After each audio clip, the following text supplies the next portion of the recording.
안녕하세요. 오늘도 사연 살롱을 찾아주셔서 감사합니다. 작년 이맘때 저희 할아버지의 마지막 제사가 있었어요. 저희 엄마가 지난 40년 동안 한 해도 빠지지 않고 지내온 제사였어요. 10여 년 전 저희 아빠가 세상을 떠나시고도 엄마는 할아버지 제사를 멈추지 않았어요. 남들은 남편이 세상을 뜨면 시댁과 연을 끊고 산다고들 하는데 저희 엄마는 아빠가 돌아가신 이후에도 10년 이상 시댁 제사를 지내며 살았어요. 그렇다고 해서 누구 하나 고마워하거나 감사 인사조차 하지는 않았지만요. 오히려 시부모 제사는 맏며느리의 도리라며 당연하게 받아들이더라고요. 솔직히 자식 입장에서 내 엄마가 이런 대접을 받는 게 많이 속상하고 화가 나곤 했어요. 엄마는 누군가에게 인정받으려고 제사를 지내는 건 아니라고 하시지만 저는 오히려 그 반대라고 생각해요. 따지고 보면 며느리는 자식은 아니잖아요. 남의 자식이 남의 집안 어른의 제사를 지내주는 건데 그렇다면 고마워해야 하는 게 당연한 거 아니겠어요? 그런데 그걸 당연하게 생각하다니 너무 염치 없는 사람들인 거죠.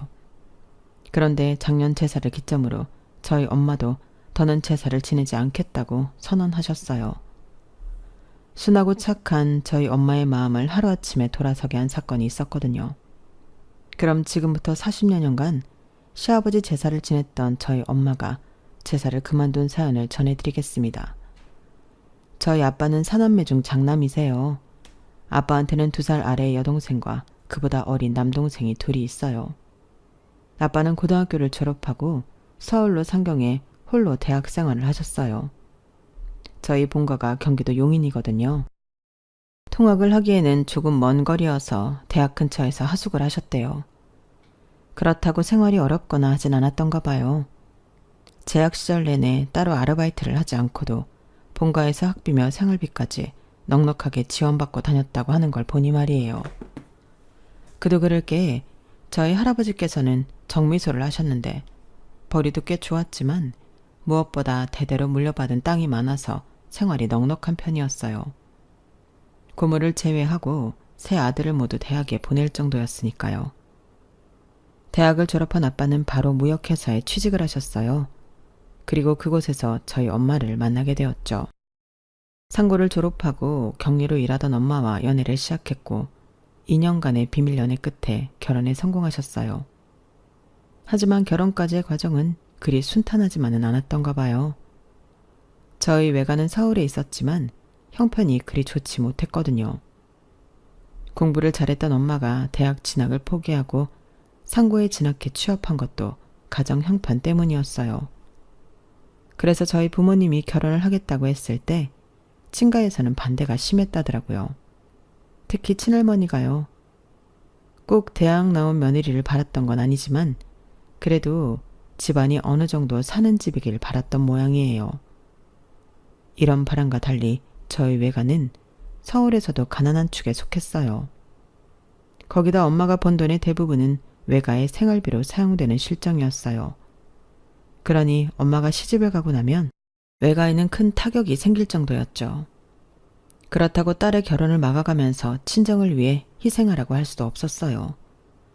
이래저래 엄마는 속이 타들어갔지만 이런 사정을 모르는 할머니께선 혼수며 예단으로 저희 엄마를 괴롭히셨어요. 못해도 장이란 그릇장은 자개장으로 해오라는 둥 시댁 식구들은 물론 사돈의 팔촌까지 답례 입으리며 옷을 해드리라는 둥 며느리 사정은 생각 않고 오로지 집안 사람들 앞에서 본인 자존심 세울 생각만 하셨던 거예요. 결국 이 모든 걸 도저히 감당할 수 없었던 엄마는 아빠한테 도움을 청했고 아빠가 대신 나서서 할머니와 단판을 지은 끝에 혼수와 예단은 없던 일로 하기로 했어요. 상황이 이러니 할머니가 심기가 좋을 리가 없었죠. 결혼하기 전부터 지 남편한테 쪼르륵 달려가 일러 바치는 버릇은 어디서 배웠니? 내가 살다 너같이 못 배워먹은 애는 처음 본다. 이래서 가정교육이 중요하다는 거야. 그래, 여우같이 내 아들 꼬셔서 시애미 망신 주고 얼마나 편하게 살 수 있는지 한번 두고 보자.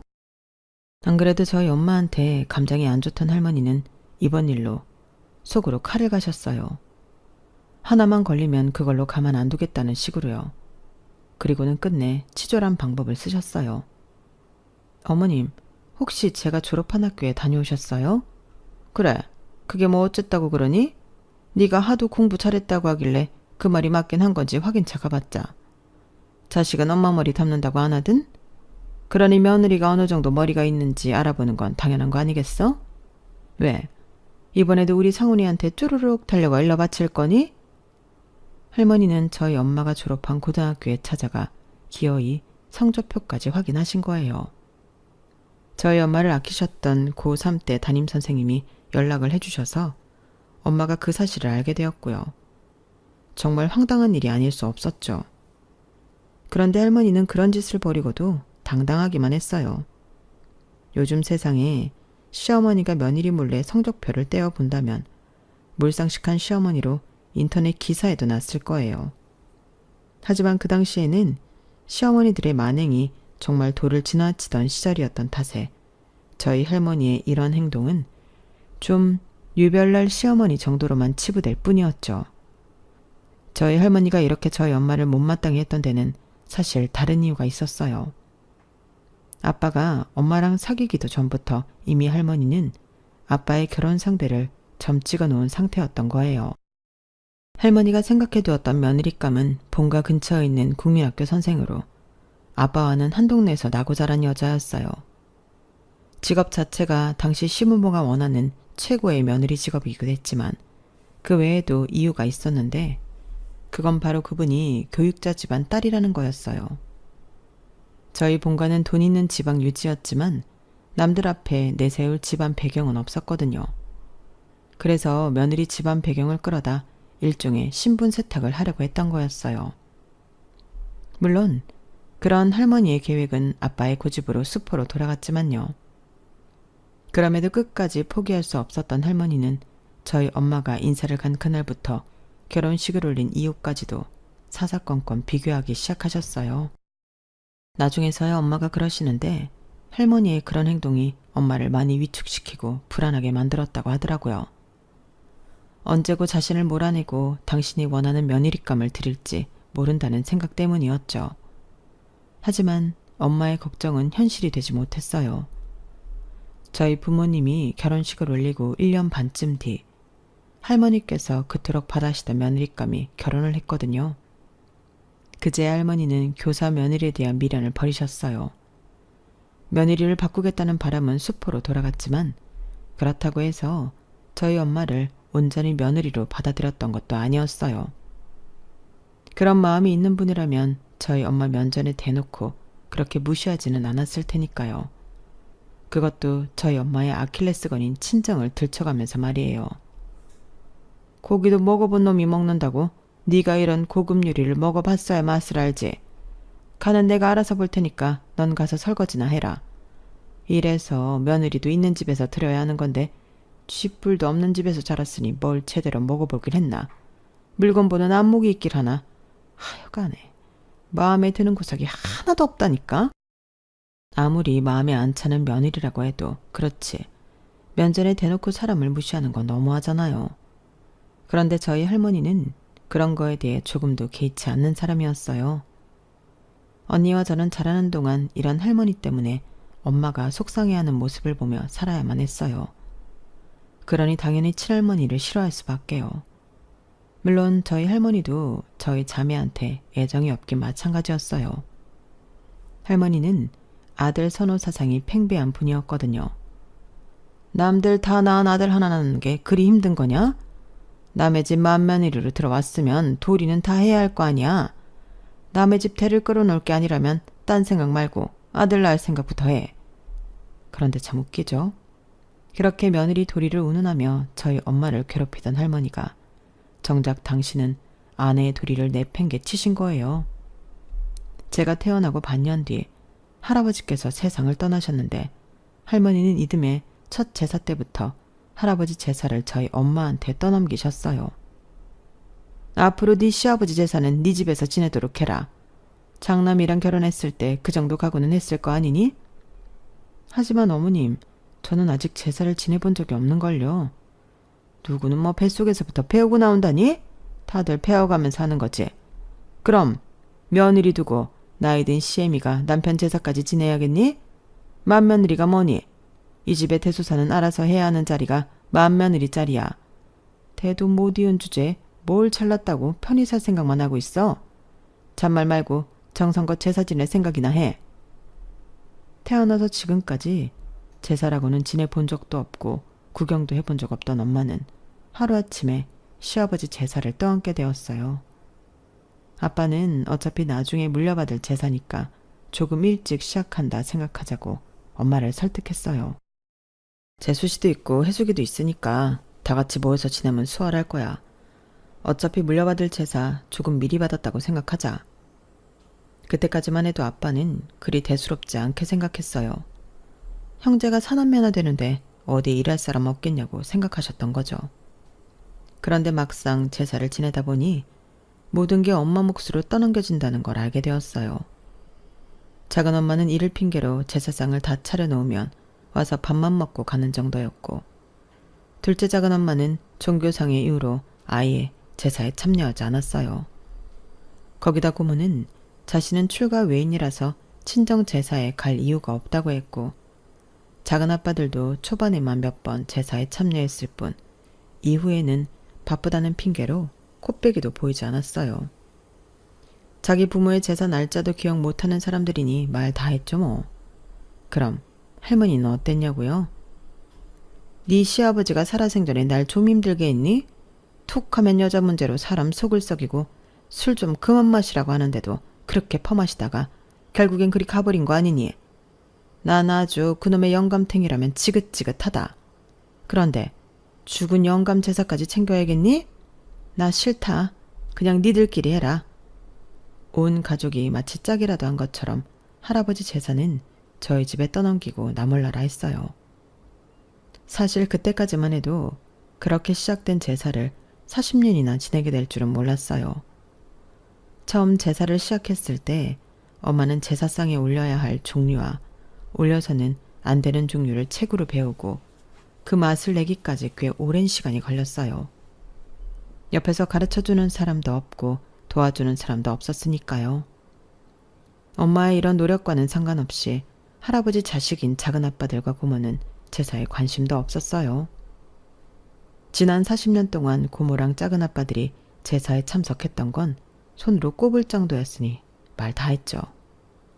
그러면서 입으로는 매번 제사는 며느리 몫이다 라는 말도 안 되는 소리를 떠들어댔어요. 말이나 못하면 밉지라도 않지. 그리고 이런 말도 안 되는 논리는 저희 자매한테까지 이어졌어요. 제가 대학교 1학년 때였는데요. 하필 할아버지 제사와 저희 과 MT가 겹친 거예요. 대학에 들어가서 처음 가는 MT라서 부모님께 부탁해 제사를 빠지고 MT를 가게 됐는데 그 얘기를 들은 작은아빠가 제게 전화를 했더라고요. 혜림이 너 제정신이야? 제사 빠지고 MT 간다며. 넌 짜시가 명색이 손녀딸이 돼서는 할아버지 재산 빠지고 어딜 간다고 그래? 애가 아주 정신이 나갔어. 자만 말고 엄마랑 같이 집에서 제사 음식이나 만들어. 대학생 되더니 아주 정신이 나갔어 이게. 작은아빠는 마치 제가 제 본분을 다하지 않고 노는 데만 혈안이 된 사람처럼 몰아세웠어요. 솔직히 저요. 초등학교 2학년 때부터 엄마를 도와서 명절이며 제사 음식을 만들어 왔어요. 저랑 언니는 고3 때도 제사상에 올라갈 전을 부치고 있었다고요. 자기들은 명절에 해외로 여행을 다니고 제삿날에도 아랑곳 않고 자기들 스케줄대로 지내는데 말이죠. 그런데 더 웃긴 게 뭔지 아세요? 우리 자매가 이렇게 강요 아닌 강요를 받으며 할아버지 제사를 챙길 때 작은아빠네 딸은 단 한 번도 제사에 온 적이 없다는 거예요. 자기 딸은 그렇게 끔찍이 챙기고 애지중지하면서 저희 자매한테만 자신들이 해야 할 일을 떠넘긴다니 정말 어이없지 않나요? 엄마는 이런 대접을 받으면서도 참고 살 수 있을지 모르겠지만 저는 도저히 못 그러겠더라고요. 그래서 솔직하게 대받아쳤어요. 작은아빠, 그럼 수진이는요? 수진이도 할아버지 손녀잖아요. 그런데 왜 저랑 저희 언니한테만 손녀의 책임을 지우고 작은아빠 딸 수진이는 열애시키세요? 그리고 따지고 보면 자기 부모 제사는 자식들이 지내는 게 맞잖아요. 그런데 왜 고모랑 작은아빠, 둘째 작은아빠는 제사에 안 오세요? 그래놓고 조카인 제가 딱 한 번 제사에 불참하는 걸 두고 뭐라고 하실 자격이 있나고요. 그동안 쌓였던 게 많았던 저는 그날 솔직한 제 심정을 말했어요. 그랬더니 어떻게 됐는지 아세요? 할머니가 저희 엄마한테 전화해서는 자식 교육 제대로 안 시켰다고 엄청 뭐라고 하셨어요. 어디 할머니뿐인가요? 둘째 작은 아빠랑 고모까지 전화해서는 난리를 치더라고요. 솔직히 저는요, 이런 상황을 진작에 저희 아빠가 정리했어야 한다고 봐요. 모든 걸 엄마한테 떠넘기고 뒤에서 사람 좋은 척만 하면 안 되는 거였다고요. 아빠가 제대로 집안 상황을 정리하지 못했기 때문에 엄마가 고생하고 저희 자매까지 먹지 않아도 될 욕까지 먹고 산 거잖아요. 아빠는 왜 이럴 때 가만히 있어? 엄마랑 우리 힘든 거 안 보여? 아빠가 나서서 제대로 정리를 해야지. 아빠는 우리 집 가장이잖아. 할아버지 제사인데 누가 일하면 어떠니? 그리고 제사 열심히 지내면 저승에서 할아버지가 니들 앞길도 열어주실 텐데 뭐가 억울해서 그래. 자기 복은 자기가 하는 만큼 받는 거라고. 그러니까 하기 싫은 거 한다고 생각 말고 내 복 짓는다 생각하고 해. 말이 좋아서 자기 복 짓는 거지. 그저 집안에 분란이 있는 게 싫어서 그런 거란 걸 제가 모를까 봐요. 이렇게 답답한 아빠 때문에 엄마와 저희 자매는 정말 힘들게 살아야만 했어요. 오죽하면 언니랑 저는 어릴 때부터 절대 장남하고는 결혼 안 한다는 생각을 갖고 살았겠어요. 엄마가 살아온 인생을 절대로 담고 싶지 않았어요. 비록 집안 문제에 있어서 큰 도움이 안 되는 아빠였지만 그래도 그 외에는 참 좋은 분이셨어요. 특히 엄마한테는 정말 잘하셨거든요. 외가에도 세상 어느 사위들보다 잘 하셨고요. 그런 아빠가 갑작스럽게 세상을 떠나시자 온 가족이 패닉 상태에 빠져버렸어요. 분명 전날 밤까지도 네 식구가 소파에 앉아 웃고 떠들며 TV를 봤더랬는데 다음날 아침에 일어나 보니 아빠가 화장실에서 의식을 잃고 쓰러져 계시지 뭐예요. 119 구급차를 불러 병원으로 향했지만 이미 세상을 떠나신 뒤였어요. 밤사이 안녕이라는 말처럼 아빠는 그렇게 연기처럼 세상을 떠나셨고 이후에 우리 가족은 많은 어려움을 겪어야 했어요. 아빠 외벌이로 살아가던 집이라서 당장 생계에 타격이 컸어요. 그동안 살림하랴 저희 자매 키우랴 직장을 그만둔 지 오래됐던 엄마는 50이 넘은 나이에 다시 일자리를 찾아 취업전선에 뛰어들어야 했어요. 그 나이에 경력 단절녀들이 할 수 있는 일은 그리 많지 않았어요. 예전처럼 사무실에 앉아 손쉽게 할 수 있는 일은 거의 없고 대개는 몸을 움직여 하는 일들 뿐이었죠. 저희 엄마도 인력사무소에 등록해서 처음 가게 된 직장이 도시락 공장이었어요. 소규모 도시락집이 아니라 기업이나 관공서에 대량으로 납품을 하는 곳이어서 노동의 강도도 세고 일당도 그리 높지 않았어요.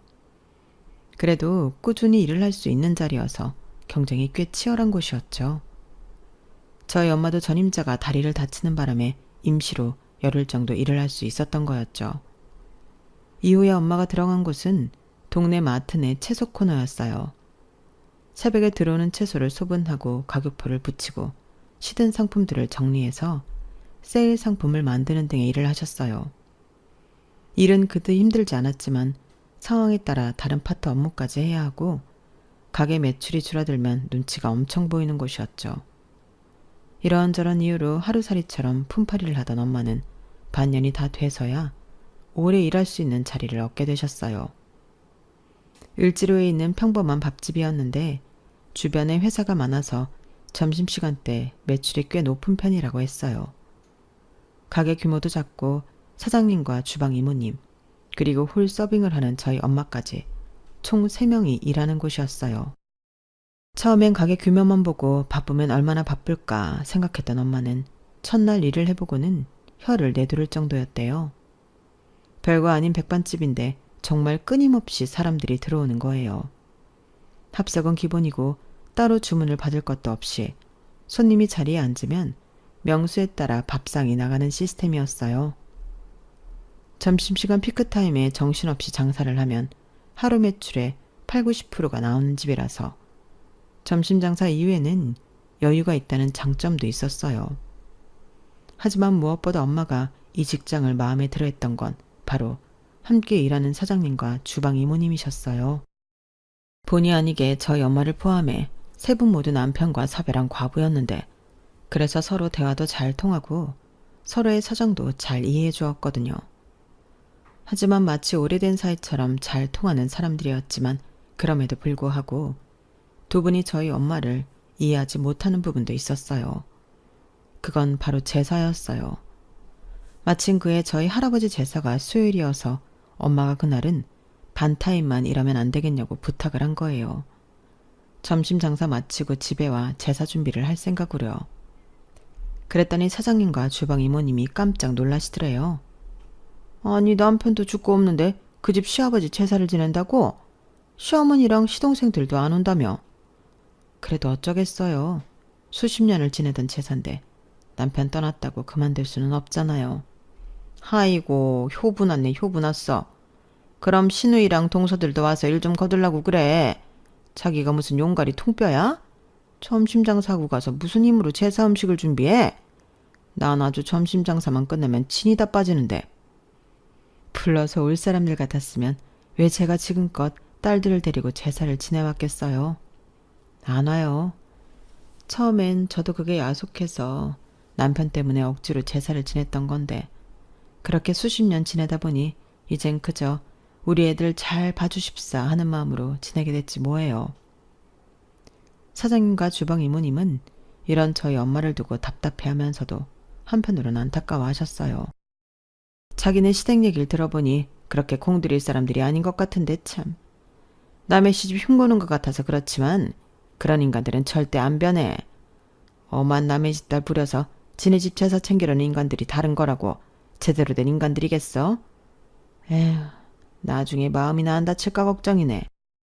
그때만 해도 엄마는 몰랐을 거예요. 그날 주방 이모님의 말씀이 엄마의 미래가 될 거라는 거 말이죠.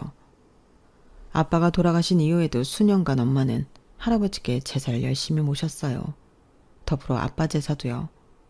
그런데 정말 기가 막힌 게 뭔지 아세요? 아빠가 돌아가시고 연락도 없는 친가 식구들이 할아버지 제사가 다가오면 저희 엄마한테 전화를 한다는 거예요. 예, 너 혹시 네 남편 같다고 시아버지 제사 거르는 건 아니지? 그러면 안 된다. 네 남편이 떠났어도 네가 우리 집 맏며느리인 건 절대 변하지 않아. 그러니 네가 맡은 바 본분을 지키고 살았으면 한다. 할머니는 원래 그런 분이니 그러려니 한다 쳐요. 그런데 작은아빠들이랑 고모도 똑같더라고요. 평소엔 안부 전화 한 통 없으면서 뜬금없이 전화해서는 제사 잘 모셔야 한다고 으름장을 놓는 거예요. 이렇게 우리 아버지 제사 공들여 지내는 거 맞지? 조상 제사 지내다가 갑자기 그만두면 집안에 우환이 든다잖아. 그러니 애들 생각해서라도 올케가 제사만큼은 제대로 지내야 하는 거야. 참, 자기들은 귀찮아서 거들떠도 안 보는 자기 아빠 제사를 어찌나 끔찍하게 저희 엄마 손으로 챙기려 드는지 정말 양심 없는 인간들이었어요. 꼭 그 사람들의 닥달 때문은 아니었지만 엄마는 언니가 시집을 가고 2년 뒤 제가 시집을 간 후에도 제사를 놓지 않으셨어요. 엄마 혼자 제사를 지내시는 게 걱정돼서 저랑 언니는 결혼 후에도 매번 친정에 찾아가 할아버지와 아빠 제사를 지냈어요. 다행히 형부도 그렇고 제 남편도 매번 제사에 참석해 주어서 오히려 전보다 덜 외롭게 지낼 수 있었어요. 그리고 드디어 지난해 봄, 문제의 사건이 벌어진 거예요. 여느 날과 다름없이 출근해서 업무를 보고 있었는데 사촌 동생한테 전화가 왔더라고요. 누나 어디야? 어디긴 회사지. 왜? 무슨 일 있니? 그러자 사촌 동생은 한숨을 푹 쉬더니 이러는 거예요. 두나네 좀 그렇다. 아무리 큰아빠가 돌아가셨어도 그렇지 할머니 장례식에도 안 오면 어떡해. 내일이 발인인데 사람들이 이러면 어쩌냐? 누나들이랑 큰엄마한테 정말 실망이야. 그게 무슨 소리야? 할머니가 돌아가셨어? 우린 아무 연락도 못 받았단 말이야. 장례식장은 어딘데? 사촌 동생 전화를 받고 엄마랑 언니한테 연락해서 부랴부랴 장례식장으로 달려갔어요. 그랬더니 작은아빠들 내외 마고모가 저희 가족을 보고는 귀신이라도 본 사람들처럼 놀라지 뭐예요. 대뜸 한다는 말도 이거였어요. 아니, 형수님이 여긴 어떻게 알고 왔어요? 도대체 누가 말한 거야? 누나가 전화했어? 아님 형이야? 마치 우리 가족이 오면 안 되는 곳에 온 것처럼 난리를 치더라고요. 제게 전화를 해줬던 사촌동생은 지 아빠가 난리를 치는 걸 보고는 제게 아무 말 말아달라고 손짓을 하더군요. 도련님, 우리가 못 올 때 왔어요? 왜 이렇게 화를 내요?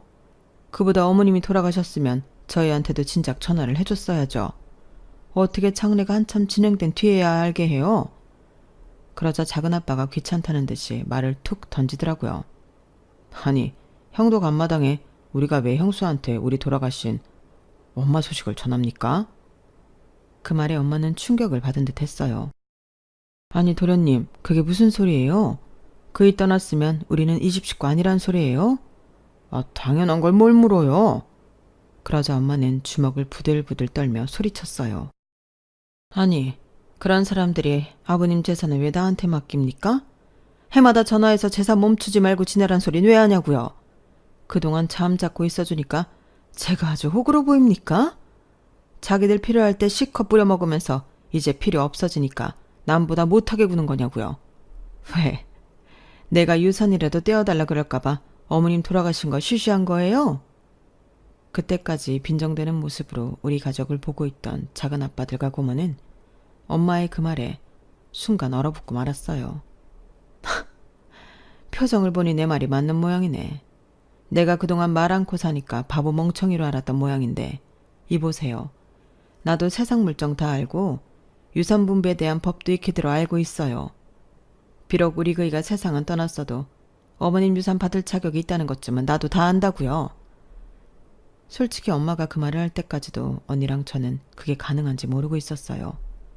하지만 창백하게 변하는 작은 아빠 내외와 고모 내외를 보니 엄마 말이 맞다는 건 알겠더라고요.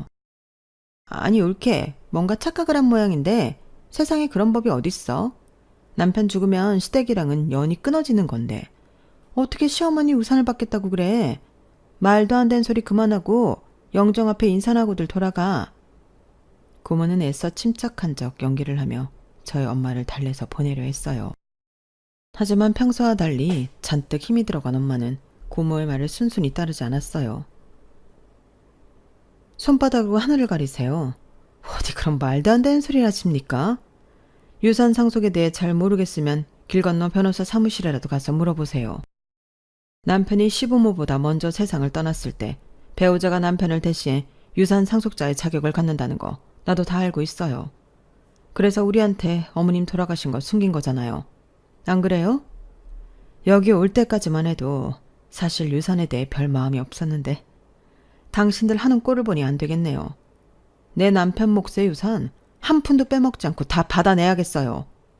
아니, 형수가 무슨 자격이 있다고 그걸 받아요? 무슨 자격? 어머님이 남긴 유산 그거 다 아버님이 남기신 거 아닌가? 아버님 돌아가시고 40년 동안 그 제사 누가 지냈는데 도련님이 지냈어? 아니면 딸이 지냈어요? 아니잖아요.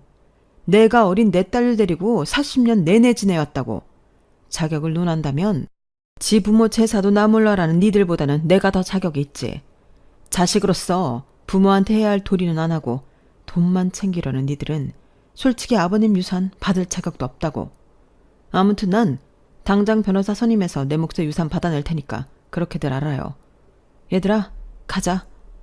엄마는 평생 처음으로 시댁 식구들 앞에서 큰 소리를 땅땅 치시고는 개선장군처럼 저희 자매를 데리고 장례식장을 나섰어요. 그래서 결과는 어떻게 됐냐고요? 변호사 사무실을 찾아가 보니 정말 엄마 말 그대로더라고요. 그래서 아빠 몫의 유산을 온전히 다 받아낼 수 있었어요. 그리고 그해 할아버지 제사 때 엄마가 제사상에 술을 올리며 그러셨어요. 아버님, 아버님이 주신 유산 잘 받았습니다. 지난 40년간 제가 아버님 제사상 차려들었으니 이 돈 받을 자격은 충분히 있다고 생각합니다. 그런데요 아버님, 이제 저 아버님 제사 그만두려고요. 아버님이 미워서가 아니라 더는 제 딸들 힘들게 하고 싶지 않아서 그래요. 아버님한테 우리 그이랑 나머지 자식들이 중요한 것처럼 저한테도 우리 두 딸이 세상 무엇보다 귀하고 소중해요. 겨우 젓가락질하던 무렵부터 시아버지 제사상 차리느라 바쁘니 엄마 돕겠다고 옆에서 전부 치고 채소 다듬고 했던 내 딸들. 이제 더는 일 안 시키고 싶어요. 그러니 아버님 이해 좀 해주세요. 오늘 마지막 제사상 잘 드시고 평안하게 잠드시길 바래요. 그렇게 엄마는 40년간의 시아버지 제사를 끝냈어요. 긴 시간 며느리의 의무를 다하고 이제야 자유가 된 엄마를 보니 대단하기도 안됐기도 했어요. 나라면 이런 대접을 받으며 그 긴 세월을 남의 집 제사는 안 지냈을 것 같거든요. 그래서 엄마한테 왜 바보같이 지금껏 제사를 지낸 거냐고 물었더니 엄마가 그러시네요. 네 아빠 때문이지 뭐. 내가 니네 할아버지랑 뭔 정이 있겠니? 결혼도 반대했던 분인데. 그래도 네 아빠가 내 친정아빠 제사 때마다 자기 부모 제사 모시듯 정성을 다해 모시지 않았니? 받은 게 있으면 주는 것도 있어야 한다고 나도 네 아빠한테 보답을 한 거지 뭐. 그게 이렇게 길어질 줄은 몰랐지만 말이야. 그래도 그 덕에 5억이 넘는 유산을 받았으니 나름 괜찮은 것 같긴 해. 1년에 한 번 제사상 차리고 40년간 5억 벌었으면 많이 번 거잖니? 엄마가 그래도 그 힘든 세월을 이렇게 유쾌하게 받아들이시니 다행이다 싶었어요. 그런데 여기서 저는 궁금증이 생기더라고요. 엄마, 근데 유산 분배에 대해 어떻게 그렇게 잘 알아? 나도 언니도 몰랐던 건데 말이야. 그러자 엄마가 피식 웃으시더니 그러시는 거예요. 실은 가게에서 점심 장사 끝내고 멸치 똥 따면서 듣는 방송이 있거든. 우리 가게 사장이 자주 듣는 유튜브 채널인데 거기에 이런저런 사연이 나오는 거야. 그걸 들으면서 셋이서 울고 웃고 화도 내다 보니까 남의 일 같지만은 않더라고. 그런데 하루는 나랑 상황이 비슷한 여자 사연이 나오더라고. 남편 죽은 지 얼마 안 됐는데 시댁에서 재혼시키려고 그 난리를 치더라는 거야. 알고 봤더니 시부모 유산 안 주려고 그런 거였다더라. 그때 그 사연 듣고 알았어. 남편이 시부모보다 먼저 세상을 떠났을 때 그 배우자가 유산 상속 자격을 갖게 된다는 걸. 우리 가게 사장이 나 유산 상속 받은 걸 듣고 자기한테 한턱 쏘라고 그러더라. 그 사연 자기 덕분에 들은 거 아니냐면서. 그래서 내가 한우로 쏘기로 했지 뭐. 그때 엄마가 사연을 들었던 채널이 바로 여기였어요. 그래서 이렇게 저희 집 사연도 보내게 되었답니다. 혹시 모르잖아요. 지금 제 사연을 듣고 저희 가족이 그랬던 것처럼 도움을 받게 될 분이 생길지도요. 그런 의미에서 저도 구독 버튼 꾹 누르고 갑니다. 지금까지 제 사연을 들어주셔서 감사합니다. 여러분들도 항상 밝고 행복하시길 바랍니다. 여러분, 사연 댓글에 응원과 현명한 조언 부탁드려요. 좋아요와 구독은 저에게 큰 힘이 됩니다. 오늘도 좋은 하루 되세요.